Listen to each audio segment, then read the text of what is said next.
Good afternoon, everyone. This is Jim Wilson, Director of Political Affairs for the National Apartment Association. Welcome to the Advocacy Training webinar for the Advocate Conference. We're going to get started in just another minute. Let everyone have a chance to get on to the webinar. Thank you very much.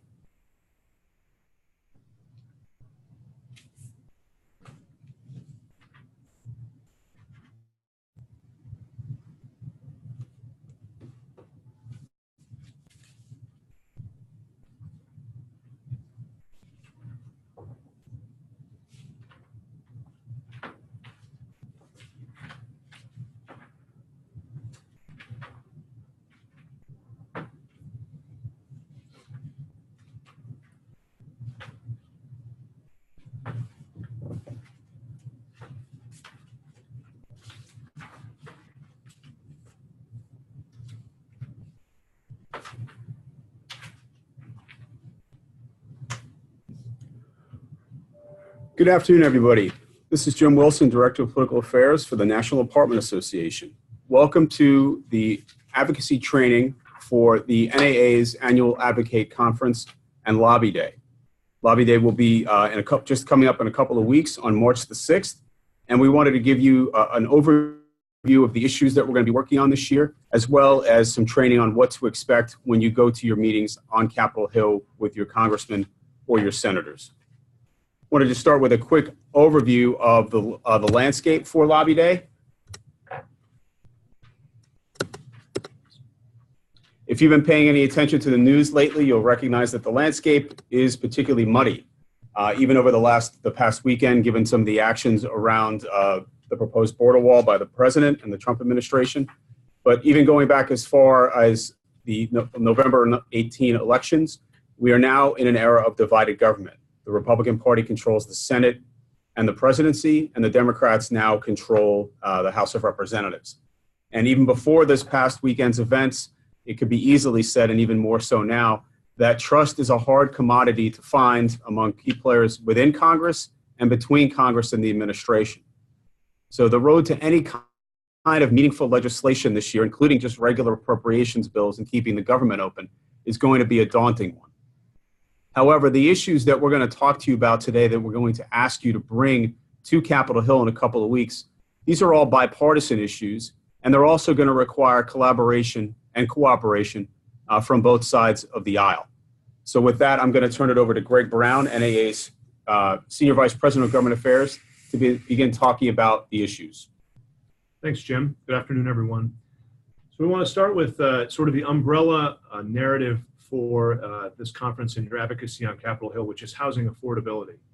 This is certainly not a foreign concept to those of you on the phone, because you encounter this, I'm sure, quite often at the state and local levels of government. And that traditionally has been an issue that you deal with at the state and local levels of government.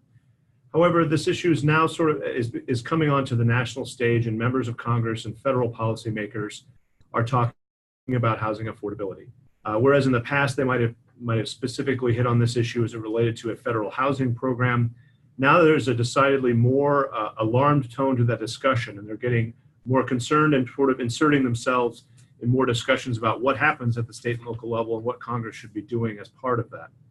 They're starting to get specific on solutions or proposals, and as you would expect, more intrusive into the apartment housing business. So what we want to do as an apartment industry is take hold of that narrative and put ourselves out there as being active, proactive participants in finding the solution. So here's a couple of things to keep in mind as you're on the Hill and speaking with your policymaker, with your members of Congress. So there continues to be this surge in rental housing demand, and why there is a surge is different depending on where you are in the country, but I'm sure all of you have slightly different but similar stories about why demand for rental housing continues to go up. We also know that through objective data that we need to be producing about 328,000 new apartments every year in order to keep pace with demand, but we have only hit that number once, so we're already lagging behind. And of course, we all know too, hence the term housing affordability, that a lot of working families are struggling to find housing that they can afford. So an important part of our narrative on this topic is that there are a lot of local hurdles that have to be overcome in order to even respond to this demand for housing and also to address the housing affordability problem. It's entitlement expenditure, zoning rules, and other things you see here on this slide that you have to deal with every day. And those are all local concerns. So you're asking yourself, why are we talking to Congress about this? Well, the federal government, there's a role to play for federal policymakers. A couple of those items are increasing funding and making critical reforms to important federal programs that address housing affordability. Most notably, the Section 8 Housing Choice Voucher Program, which I'm sure many of you on the webinar accept or participate in that program. But there's also ways the federal government can provide regulatory relief to reduce development costs and timelines locally and to incentivize local governments to do the same by using the infrastructure process, the federal infrastructure process. And we're talking about their really incentives. So that leads us directly into our lobby day issues, which there are three. The first is to transform the Section 8 Housing Choice Voucher Program. And what we want to do is maximize the impact of that program for residents and get more private owners to participate. The second issue is to remove barriers to new housing creation at the local level through infrastructure incentives for local governments at the federal level. And then lastly, we want to protect the existing rental housing stock through reform and reauthorization of the National Flood Insurance Program. I'm sure you're saying those two things you may not normally think of them in the same vein, housing affordability, the National Flood Insurance Program. However, as you know better than all of us, flood insurance is a critical part of every property's operational expense and risk management. And it's really critical this program is reauthorized and reformed. So it does fit under our overall narrative. So why don't we get into the issues? Let's start with Section 8. Section 8, as you all know, has been around for a very long time, and it is the primary method by which we provide rental assistance to low and moderate income families. It's by far the most effective means of doing this. When you're trying to address affordable housing needs, sometimes you can do that on the supply side by providing, building new apartment homes, new affordable housing, what have you, but sometimes you have to have that demand side assistance, and that's where the voucher program comes in. Unfortunately, the program is very limited, or is limited by its inefficiency, its inconsistent administration, and the duplicative requirements that come along with participating in the program.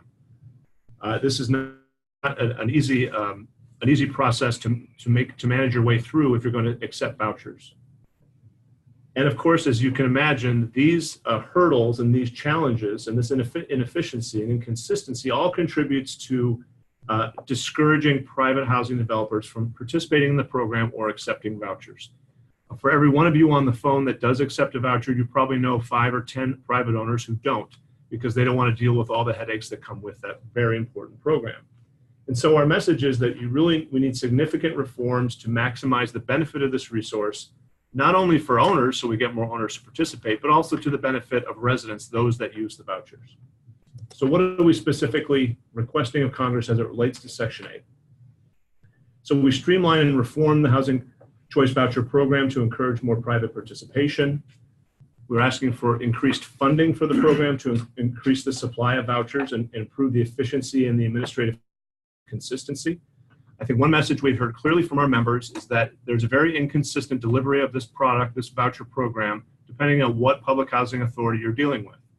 And for some public housing authorities, it's a matter of capacity or resources. They simply don't have what they need in order to deliver this program in the best way possible, whereas other public housing authorities do. So if we can increase the funding on the administrative side of this program to help them do that, then everybody has a better experience and we have a better product.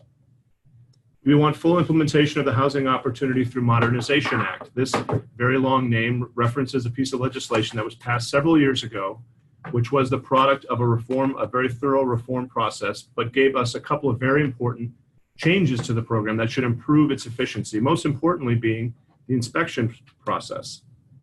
This piece of legislation streamlined the inspections process significantly so that you could rely on a previous inspection rather than going back through another Section 8 specific inspection. You could also allow a voucher holder to go ahead and occupy a unit, even if there was a deficiency that you found on inspection, as long as the deficiency was not life-threatening. These are two very important things that can get residents into a Section 8 housing choice voucher unit more quickly and limit the amount of rent dollars that are lost to the owner because that unit has to stay open. And then finally, and for many of us, most importantly, maintain the voluntary nature of the Housing Choice Voucher Program. The program was written specifically to be voluntary, but as many of you know, local governments responding to the stresses of this housing affordability crisis have opted or advocated for not allowing an owner to not accept a voucher just because they don't want to participate in the voucher program. It's not to say they can't decline a resident for another legitimate reason, but up to this point, if you don't want to participate in the program, you don't have to. Some local governments are changing that. And so we want to make sure that Congress reaffirms that this program is voluntary and will stay that way. Just a couple of general comments before we move on to our next issue. Legislation like what we're proposing here takes time to develop and time to implement.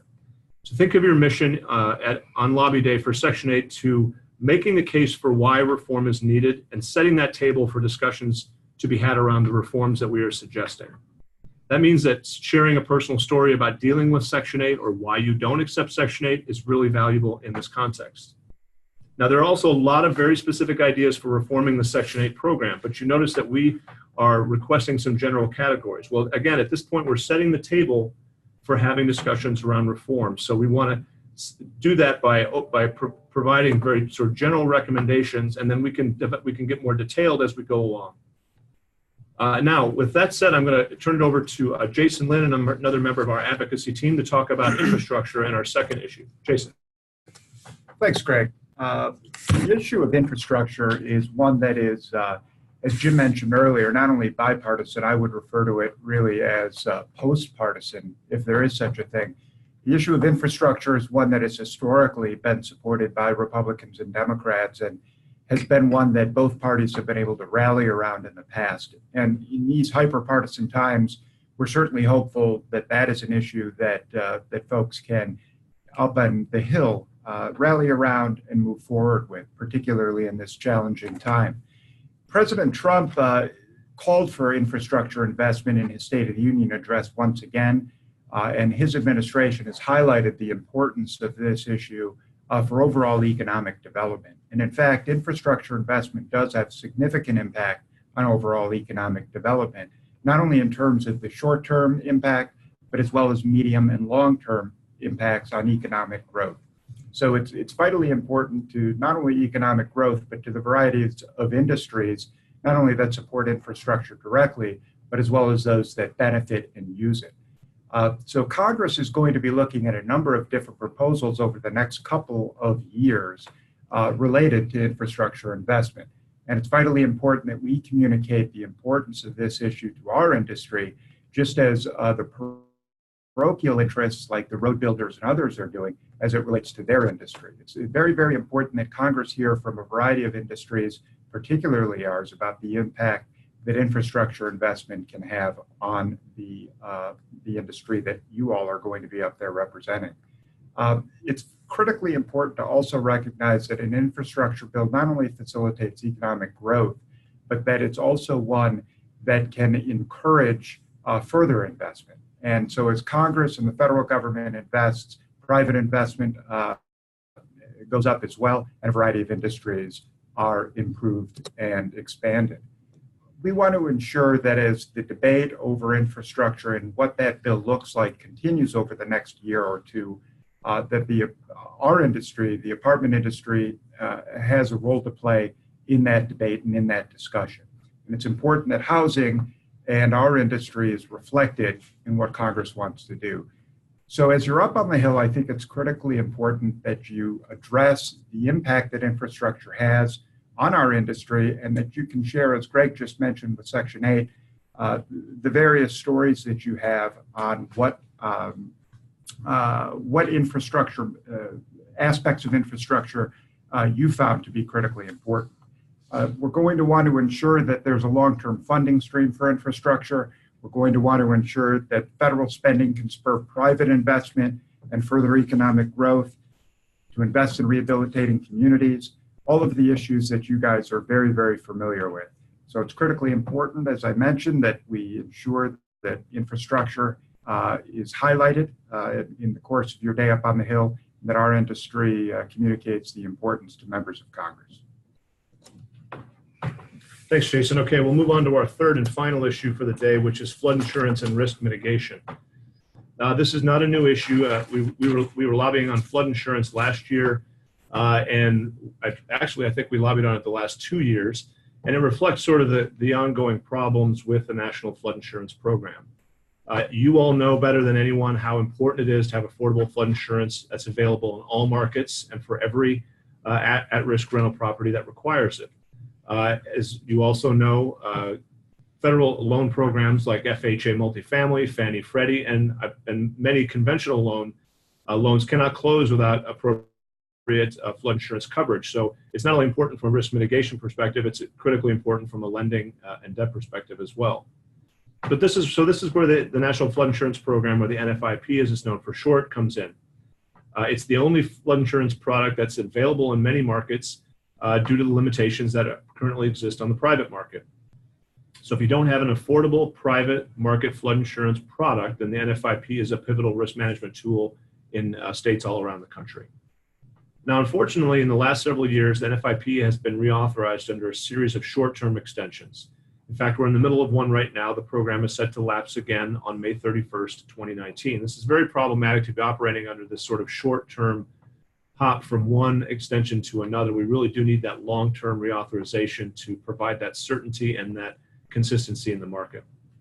Now, in November of 2017, with our support in the National Multifamily Housing Council and others, the House of Representatives did pass a 5-year reform and reauthorization bill that included a lot of critically important commercial and multifamily industry improvements. Now, unfortunately, that bill did not go anywhere in the Senate. It was not passed, and we did not secure those reforms in the last Congress. So we're back in a situation again where Congress really has to act. And if you're looking at what we really need from the Congress on this program, you're talking about the long-term viability of the program. It has to be guaranteed. You need to have a viable private market so that you can allow rental property owners to have more options and more options to choose from when it comes to securing their flood insurance coverage. So let's talk about our asks. First thing we're asking for is permitting additional flexibility to secure private flood insurance coverage, as I discussed. Instead of being bound by what is available through the NFIP, you have more options to choose from. And in addition, private coverage should be considered quote unquote continuous if that private property owner reverts back to the NFIP for the purposes of setting their rates. Second, we'd like to expand the NFIP to include business interruption coverage so that businesses can more quickly recover from a major flooding event. We'd like the NFIP to have or allow for umbrella coverage for owners of multiple properties or garden-style communities. This helps to streamline the coverage and improve business efficiency. We'd like to provide replacement cost value instead of actual cost value to damaged properties. It's critical in the settlement process after an event. And fifth and finally, increase access to the current flood mitigation funding and programs. This serves the taxpayers and saves the taxpayers money in the long term, and that also protects the country's housing stock. Just like our last two issues, Section 8 and infrastructure, personal stories are especially important here about the NFIP, good or bad. Any ability you have to make very localized the story of how you interact with this program is critically important. It gives texture to the issue. It makes members of Congress understand how it really affects their constituents and their housing. So really bring those personal stories with you if you can, and share them when you're meeting with your members of Congress. So with that, I will give it back to Jim. Okay. Thank you, Greg. We're going to attempt to have some time at the end of the webinar to take some questions if anyone has questions on the specifics of the issues. Those of you who are coming to Lobby Day, we will also have an update on these issues at the issues briefing on the afternoon of Tuesday, March the 5th. However, since we have, I think by our last count, over 150 newcomers to Advocate and to Lobby Day this year, I'm going to turn it over to Peter Fromnecht, who is our manager of grassroots programs, who's going to talk you through sort of an Advocacy 101 in terms of how you tell your story, but also the mechanics of actually setting up your meetings with members of Congress and what to expect. Great. Thanks so much, Jim. As Jim mentioned, this is just a brief overview of the Advocacy 101. We'll be doing a bit more of a deep dive right before the issues briefing the day before Lobby Day. So thanks, Jim, for pulling that up. So kind of like Schoolhouse Rock, Lobby Day is advocacy. It's actually all about constituent power, of which you all are constituents. You have more power than you think to influence the outcome of national policymaking. Constituents, like yourself, still remain the most influential of all advocacy strategies. So as a stakeholder in our industry and the economy, and most importantly, your communities, you are an advocate for NAA. It works by you communicating with your elected official, then they take your input along with data and staff insight, and then weigh the impacts of a potential law on their constituents. So just like Schoolhouse Rock, this is how bills are produced and laws are made. So some of you may wonder why we're doing this and why we all do a fly-in. And the biggest thing here is that 71% of congressmen actually have no real preference in terms of where they meet. They just like to meet you to be able to take your opinion and go ahead and make decisions. And we're going to tie into the why on that. So this is how legislation is made. We mentioned Schoolhouse Rock before, but this is the truth of it. And what a mess. So the chart doesn't even fit onto one slide. So if anyone can remember the flow charts about healthcare during healthcare reform, the Affordable Care Act, or as many of us call it, Obamacare, healthcare is a closed economy. There were tons of arrows all over. It was massive multi-poster flow charts. And healthcare is one of the three major anomalies in the American economy. The other two are education and housing.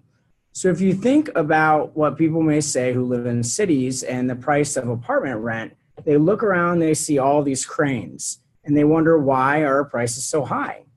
Well, housing affordability, they wonder why they can't pay less, and they think that this is just crazy. They have to spend 60, maybe 80% of their income just to keep a roof over their head.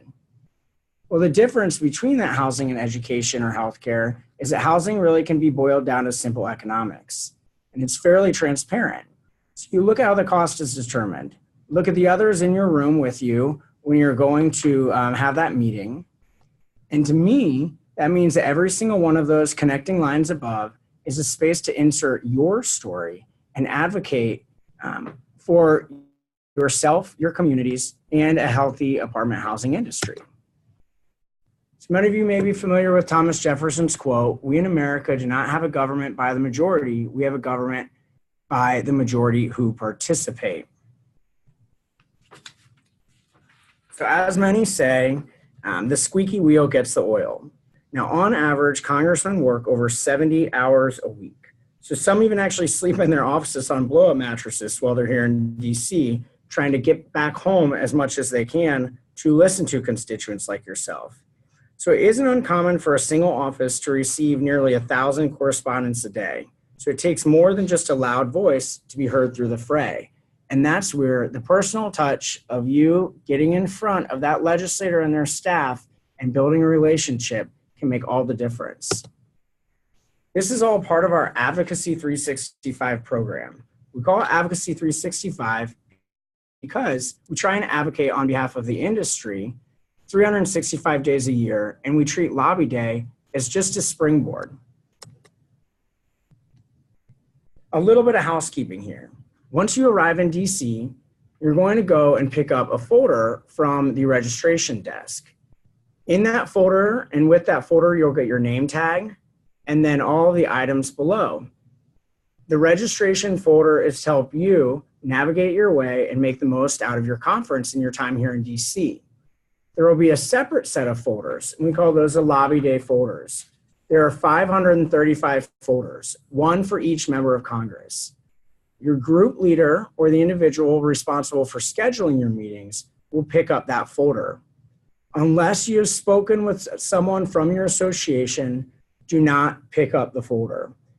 Each one of those folders will be used on Lobby Day. Once you go and you're meeting with that member of Congress and their staff, you'll leave this folder behind. It has talking points, fact sheets, information regarding that affiliate, the contact information with the association executive, as well as a brief overview from the fact sheet, and then general economic impact information. All of the information, such as talking points, the fact sheet, they're also available on our app.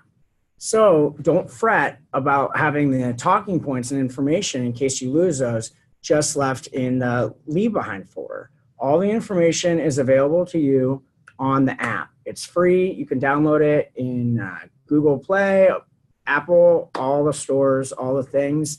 And we like to say that it's your year-round advocacy assistant that helps you keep your finger on the legislative pulse of the apartment industry. On there, there's also a map to Washington, D.C., a couple points of interest, some help with transportation. Like I said, the talking points, and this will be a key way for you to go ahead and submit your feedback, which we'll talk about right now. We really want to know what meetings you have in advance. So the feedback is it's a two-way street here. In advance, we want to know who you're meeting with. And then afterwards, we definitely want to know how the meetings went. So it's very important information. We'll go ahead and tie into that a little bit more, and I'd like to address any questions on that at the end. So the power of a personal story. So if you've ever heard a candidate's stump speech, you know that they love to tell a nice, short personal story, and sometimes not so short. But not just to connect not just to connect to voters such as yourself, but it's also in order to allow for an issue to resonate so they can get elected in an attempt to make that issue a known priority. Case in point, think of the State of the Union. The president always has guests as well as other legislators, and it's a lot of how they go ahead and tie that personal narrative to the issues to help make that a little more palatable or pull on the heartstrings. So elected officials, like I said, they're no different than the candidates or the president and those at the State of the Union, because a member of Congress, a story serves to really drive that issue home to voters. But the strength of the personal story is twofold. So with such busy schedules and all the information happening and coming through at all times, stories not only serve as a reason to remember you and your cause, which is your affiliate, us, you, and your community that you're here to represent, but as a way to tie an issue to a face and a name. The unique strength of grassroots advocacy lies in the ability of an individual to couple their message with a personal story. So if you ever have any questions on whether or not you have the power to make a difference in the decision-making of our elected officials, take note of this chart from the Congressional Management Foundation. So as you can see, in-person visits from constituents were found to carry some influence by 97% of all respondents, and a whopping 46% of staffers found in-person constituent visits have a lot of influence. The numbers really don't lie on this. Now, the most effective way to influence a lawmaker is for a constituent to talk to a legislator about how the policy will affect the person or a particular group. That's you, and this is lobby day. So just having a simple meeting with a staffer or congressman, it simply isn't enough. It all comes down to the substance of the meeting and the quality of the exchange. It's important to remember that for every issue, there really are two sides. Being prepared isn't just knowing the facts of the issue, but understanding how the issue impacts the district or state, as well as any affiliation that the congressman has, such as what committees do they serve on? What is that maybe that has jurisdiction over the industry or priority issues? How have they perhaps voted in the past on our priorities? This may sound a little bit intimidating and confusing, perhaps, seeing as, we're all not here lobbying on the Hill every day like the professional lobbyists that NAA employs. But again, that's where that Advocacy 365 mobile app really helps out. You can look up biographies, vote history, as well as several other interesting facts that really help you connect and go into that meeting as knowledgeable as possible. So building what you'd like to say here really comes down to 3 H's: head, heart, and health. These members, like I said, they have meetings all day, and usually they're only 15 to 30 minutes apart. Now, this is all in addition to the actual work that they're in DC to do, such as voting, sitting on these committees. For a meaningful interaction with policymakers on Lobby Day, you really don't have to be an expert in all areas. It's better to educate them on a specific topic than ask how much they know about the apartment industry. So we believe that the best approach is truly multi-tiered. 1, head. So what's the reasoning on the issue? 2, what's the emotional connection? Now this is where your short story can tie in and really make a difference. Health. How does the legislation on the apartment industry, specifically the topics that Greg and Jason mentioned earlier, stand to impact you, your business, your district, your state? Now, this is a bottom line argument. And at the end of the day, it's no different than saying X amount of individuals' lives will be affected, yours, your staff, your colleagues, and even your family included.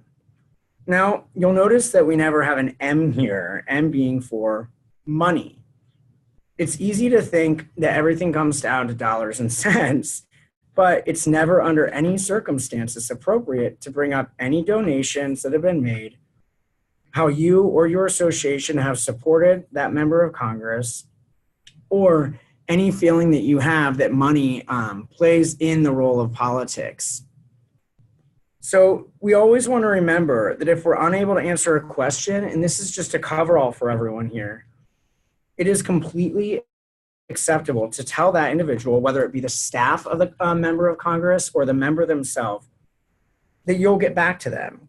In which case, you can speak to your affiliate executive, any member of the government affairs staff, someone else that you come with in your group there who does have direct knowledge of that issue and can make sure that they follow up appropriately with that member of Congress. The CMF, which I mentioned earlier, Congressional Management Foundation, is one of our partners, and they go ahead and they work with two sides. They work with us, the advocates, as well as the congressional staff. So it helps us get a little a little window into the thinking of congressional staff, because they can share in an open, anonymous fashion with the Congressional Management Foundation how they feel and how they believe that individuals who come into their office make a difference, impact their thinking, or don't. So when asked how helpful it is for messages from constituents to include the following: a personal story, your specific reasons for opposing or supporting the legislation or that issue, as well as, again, that information about the impact the bill would have on the district. They view that as very important, leaving with 91% of the staff feeling that information about the impact on you would have on the district. These are your 3 H's: head, heart, and health. They want to know about the health of their constituents. Again, you're the one in front of them, primarily you. Once you've taken the information and we do a bit more of a deep dive that you will attend, I'm sure, here in DC, the issues briefing, you'll want to go ahead and pull together your ask, your connection to the issue, your personal story, and then once again, the impact on your district and state. As Greg mentioned, being able to tie together information about housing affordability to a staffer that may say, well, why is my rent so high? You're the one better than anyone else who can break down issues, bring it back to the point here that perhaps regulations such as flood insurance are affecting you. And it's very important to streamline that for whatever reason that you go ahead to tie in your personal story and then that impact on you, your organization, and the district. And all of that is your ask. Now, we've talked quite a bit here about, how busy members of Congress are, all this information, but sometimes I like to think in terms of visuals. This is your member of Congress's brain. That large part there, they really do want to make a difference in the world. Now, right there, it's pretty big. They really want to please everyone. It's a constant balance. Now, wouldn't it be a politician without the ego? and their capability to stay in office. Now, once you go ahead and pull these issues out and how they think, we are left with that itty bitty red piece there in the middle. And that's the amount of time they actually spend thinking about your issue. There's just not enough space. So while you are there in front of them and their staff, you are the one that they're paying attention to. Let's not take it for granted. When individuals are asked, individual members of staff, and they say, please rank the most important aspect of your job to congressmen and whatnot, we like to put that over here on the side when we compare it with this really interesting number here. Generally asked to the overall voting population, does your representative in Congress care what you think? Well, those are pretty surprising numbers in my opinion. Whereas only 16% of the voting public feels that Congress genuinely cares what they think, 95% of members of Congress say that staying in touch with their constituents is the most important part of their job. Of interest, before anyone comes to DC, and you may have your personal opinions of this specific Congress, the federal government in general, or the president, let's keep in mind that the average approval rating that constituents in a district have of their member of Congress is usually just around 50%, whereas that 16% is how people feel about overall Congress in general. So use those numbers to your advantage, and once again, remember, it's all about constituent power. So what to expect? Now, some people may feel that they're coming into DC, they're meeting with, Don, this is who you're going to be speaking with. Nancy Pelosi here, someone that we can all recognize, but who you're really going to be speaking with the whole time that you're walking into that meeting, probably feeling a bit intimidated, is a staff assistant. Staff assistants, usually much younger than your average elected official, they are the ones that you'll see running out all around the halls of Congress, and they're often the ones who are contributing to, if not writing, pieces of legislation. So don't be disenfranchised when you see the person across from you in the meeting isn't necessarily Nancy Pelosi. So, like I said, expect to meet with Hill staffers during your meetings. This is a sample chart of the average congressional office. There's multiple individuals in it. Think of each office as its own organization or company. Within each office, there's a member of Congress, which is a CEO, then your chief of staff, almost like a COO, and then you have your policy staff and individuals, whether it's communication, kind of like your PR and marketing, your district staff, your office staff, and that policy staff. And that's the sweet spot of who you'll ideally be speaking with. So what we want to think about before the meeting, a lot of you may come into DC and be a little, like I said, intimidated or nervous, but with a little bit of preparation before, during, and then circling back after, you can make the most of your time here, and it'll be very, very smooth while you're sailing here into representing the apartment industry. Make sure that you're flexible, you work ahead, you're briefing the office, and during your meeting, be prompt. Have all of your facts in front of you, or better yet, know your talking points. Be prepared to ask for feedback. Make sure you're cognizant of your tone, and be prepared with your leave behind folder for any additional information you'll be leaving behind with the office. Make sure that you follow up afterwards, because at the end of the day, we're all here to cultivate a relationship. Just to put this into a bit of perspective, make sure that when you come here, or you, better yet, you would not probably handle a meeting very well when someone comes into your office and they immediately start giving you directions on how they would like you to behave, or on goals that they set in advance on you.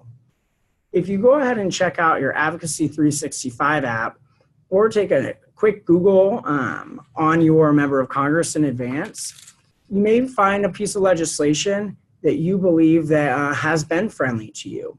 Thank the legislator. It's always a great icebreaker when someone gives you a compliment, and members of Congress are just the exact same. So we want to circle back here because a lot of what happens during meetings may not be the best in terms of pushing the ball down the field for an issue, an organization, and overall general policy facing the apartment housing industry. So when the CMF, once again, the Congressional Management Foundation asks how frequently do you experience the following in constituent meetings, we see that staff understands it, that staff faces individuals in the meeting that simply didn't understand the issue.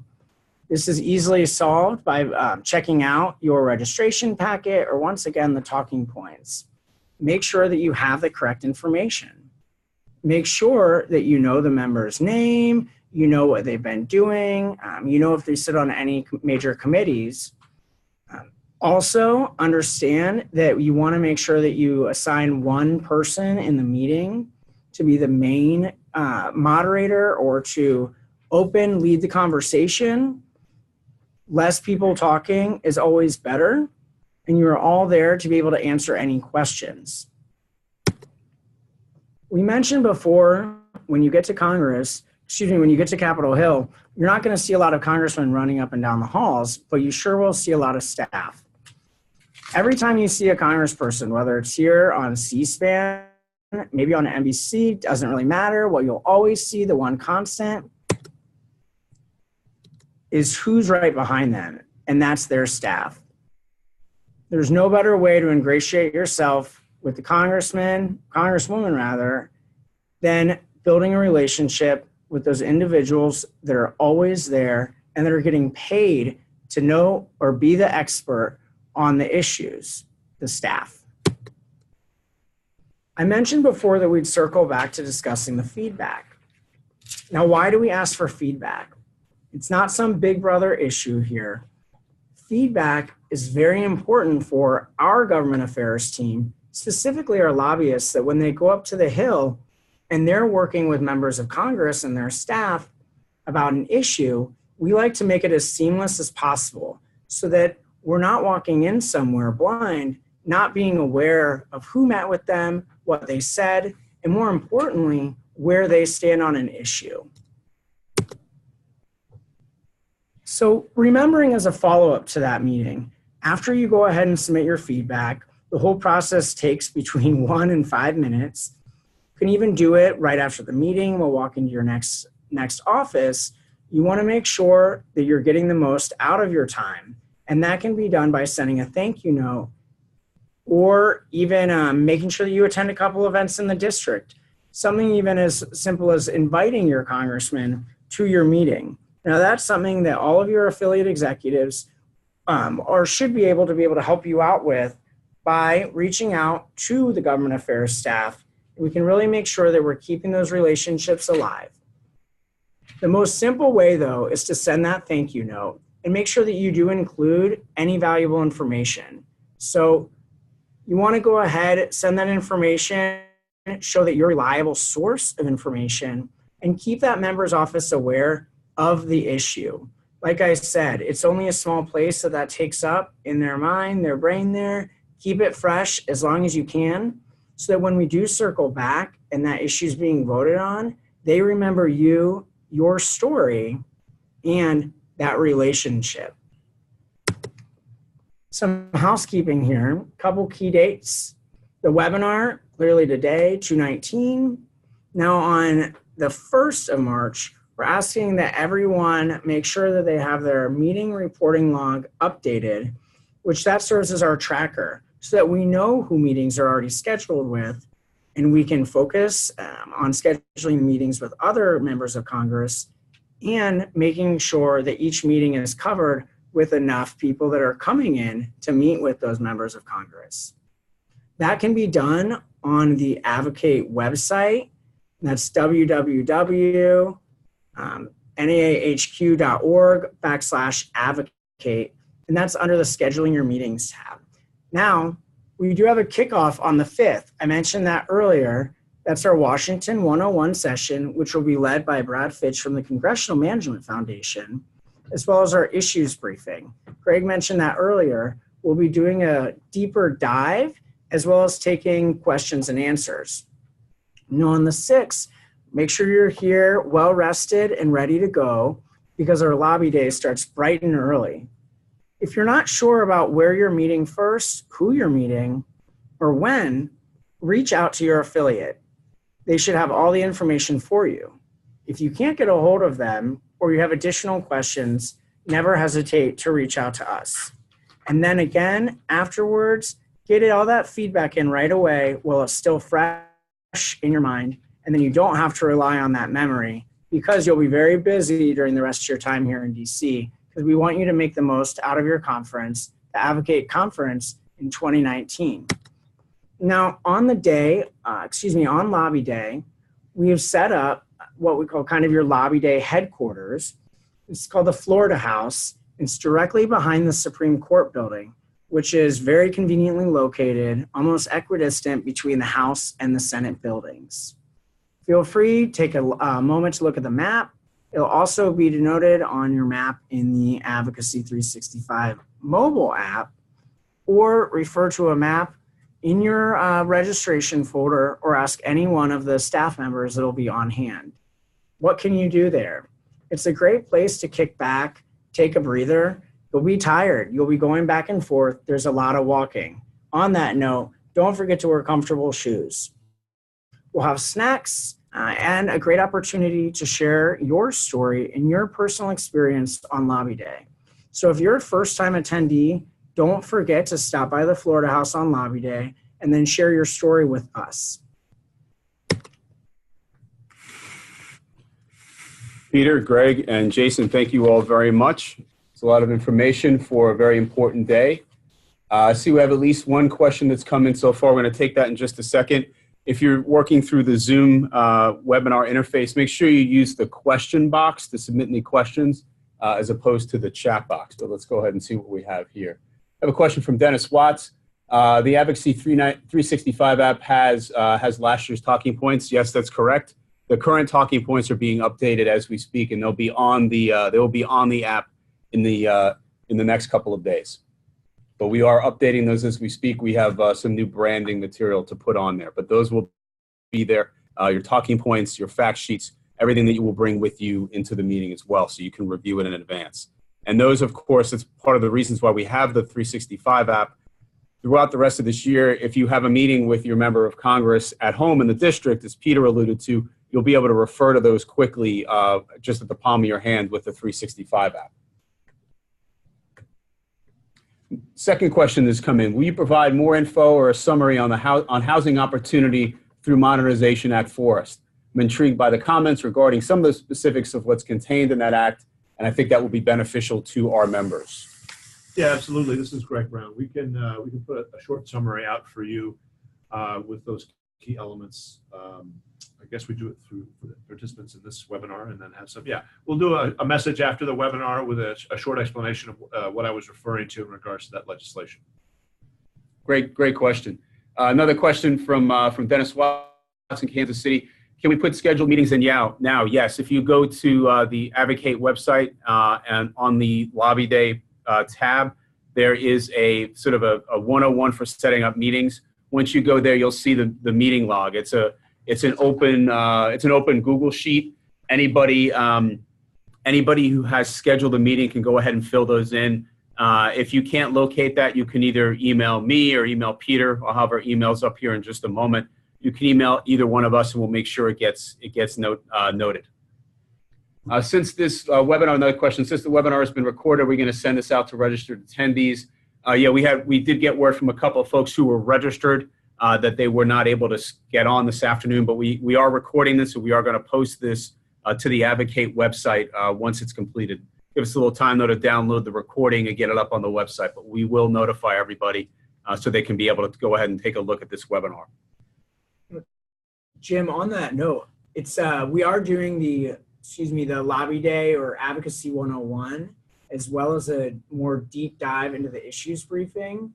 If anyone would like additional information, of course, we'll be posting this this webinar, but those events the day before lobby day will really get into the details. Anyone that attends those events, they really can be confident that they'll go into lobby day prepared.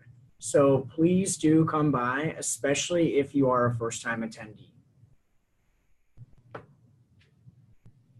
Any additional questions that folks would like to ask? I think Peter makes a great point, and particularly as we're shifting in a fundamental way to take on the affordability problem in a very upfront way with members of Congress. I think it's something that we've been wanting to do for a while, but it's going to really empower all of you once you're here on the Hill to show Congress that this industry understands this issue, understands that people are concerned about it, and understand that we have particular answers that we think we can provide. Can the NAA staff please update the attendee list online? It's helpful to find others in our delegation. Great question. The attendee list gets updated once a week on the website, so it'll be updated again next week. If you have a particular question about whether or not a particular person is attending, don't hesitate to reach out to Peter or myself, and we can go in and look in ahead of time, but it'll be updated again at the end of this week or early next week. But we do want to see everybody we want everyone to be able to see who's coming from their affiliate or from their congressional delegation, so people can be in touch in terms of scheduling some of these meetings.